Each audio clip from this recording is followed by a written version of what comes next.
Whose 5-year plan are you actually living? Because your 5-year career plan might not even be yours. And here's how to check. Comment mine if you are 100% sure your 5-year career plan is actually yours. Pull up your 5-year career plan in your head right now. The next role, the next title, the next milestone. And then now ask yourself one uncomfortable question. Did you design that plan or did you inherit that? From a parent who wanted stability, from a manager who mapped the next step for you, from LinkedIn, where everyone's career looks like a staircase up, from a society that measures success in one very specific shape. And here's the truth: most 5-year career plans aren't stolen on purpose, they are absorbed quietly without you even noticing. And a plan you didn't actually choose is one you will quietly resent achieving. Today, I will show you how to tell the difference, the real cost of running someone else's plan, and how to rebuild one that's actually yours. Welcome, everyone. I am joining from LinkedIn, Instagram, and YouTube. Not a recording, but it's me here. Good to have you all here. This is episode 71 of my 365 Career Growth Strategies series. One live session every single day, questioning the career defaults most of us never stop to examine. So, welcome again. And if you are showing up daily, thank you. This consistency is the exact muscle we are building here. And my one ask stays the same: block just 10 minutes daily for your own career growth. Not your company's growth plan for you, but yours. Let's ground this in facts, not just feelings. And here comes fact number one. Career psychologists have a name for this, and it's called career scripting. From childhood onwards, we absorb unspoken shoulds from parents, from teachers, from the culture about what a good career looks like, long before we are old enough to consciously choose our own definition of success. And here comes fact number two. Studies on career satisfaction consistently show that people who achieve externally defined success, the title, the salary, the milestone someone else valued, often report lower long term fulfillment than people who achieve smaller self defined goals. Hitting someone else's target doesn't create your own satisfaction, it creates theirs. Here's fact number three: most 5-year plans are built once, emotionally, and then rarely revisited critically. You set it at 25 based on what you knew then. And by 30, you are still chasing it, not because it's still right, but because changing a stated plan can feel like admitting failure. It isn't, it's called growth. So the real question isn't, am I on track? It's whose track am I even on? So, how do you actually check and reclaim your plan if it's not yours?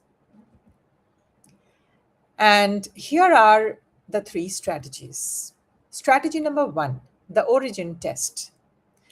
For every major goal on your 5-year plan, ask, where did this goal come from? And whose voice do I hear when I imagine achieving it? If it's your parents' relief, or your old manager's approval, or a stranger's LinkedIn post, that's a borrowed goal.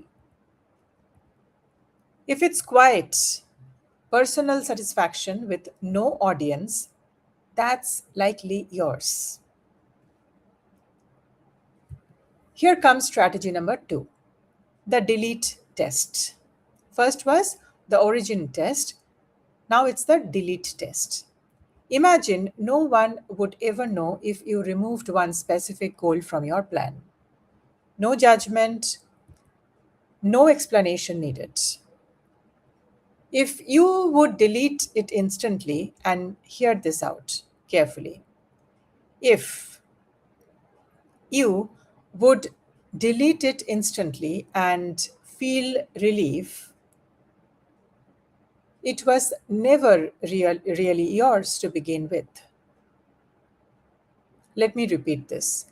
If you would delete it and if you would delete it instantly and you feel relief, it was never really yours to begin with.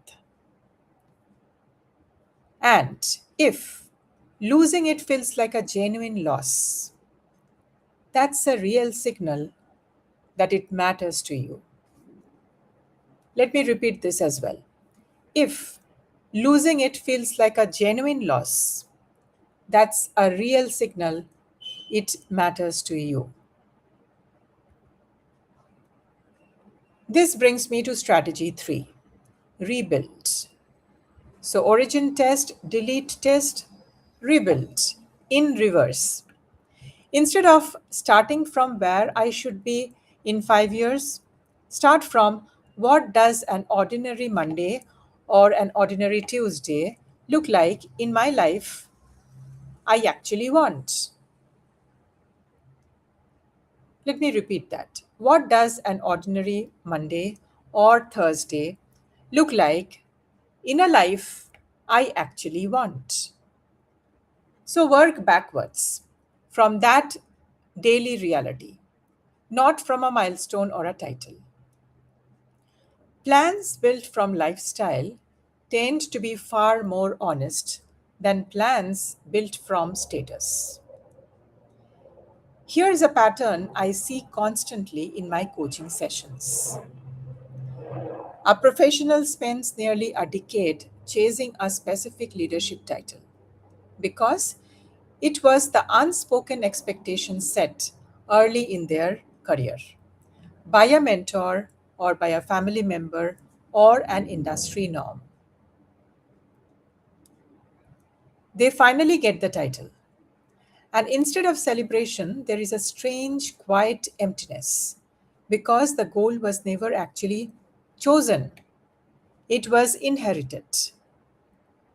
Compare that to someone who pauses mid career, runs the origin test on their own plan, realizes half their goals belong to other people's expectations, and rebuilds a plan that's smaller on paper but entirely theirs. That person almost always reports something the first professional never quite gets: genuine satisfaction, not just achievement. This is one of the most common patterns I see across training rooms and one on one coaching sessions. High achievement, low fulfillment, because the plan was never actually self authored. Here's what I want you to walk away with, not just reflection, but an action. So, tonight, write down your current 5 year plan in one sentence. Then run the origin test on it, honestly. If even one part of it belongs to someone else's voice, that's your starting point for tomorrow. The outcome isn't a new 5 year plan overnight. It's catching the moment you are living someone else's definition of success before another year goes by inside it. And if you want real support rebuilding a career plan that's actually yours, not borrowed, not inherited, not performative.